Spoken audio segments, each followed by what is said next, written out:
J'ai voulu aujourd'hui, le 10 janvier, la Saint-Guillaume, être présente pour cette conférence. C'est le jour où, pour lui, tout a basculé.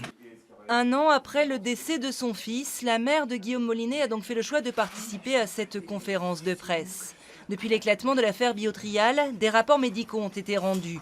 Le lien entre le décès d'involontaire, Guillaume Molinet, et la toxicité de la molécule a pu être clairement établi, mais aucune sanction mise en examen n'est pour l'instant intervenue dans cette enquête. Mais derrière cette molécule, il y avait des gens. Il y a des gens qui ont décidé que cette molécule soit testée sur des êtres vivants et sur des humains.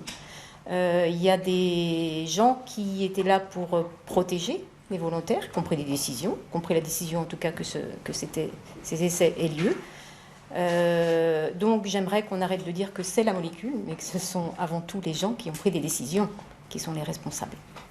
Également présent, le professeur Maresco, neurologue. Depuis le début de l'affaire, il est aux côtés de la famille et de son avocat pour dénoncer les failles du dispositif qui avait été mis en place lors de ces essais thérapeutiques, notamment concernant le dosage de la molécule administrée aux cobayes, beaucoup trop élevé selon lui. Imaginez n'importe lequel de vos composants biologiques dont le taux sanguin serait multiplié par 50. On multiplie par 50 votre taux d'insuline, votre taux de potassium, vos neuromédiateurs. C'est du délire. Suite à la conférence de presse, la société Biotrial que nous avons sollicitée n'a pas souhaité réagir. 2 enquêtes judiciaires sont toujours en cours et c'est désormais au niveau de l'instruction pénale que la famille de Guillaume Molinet espère voir les choses avancer.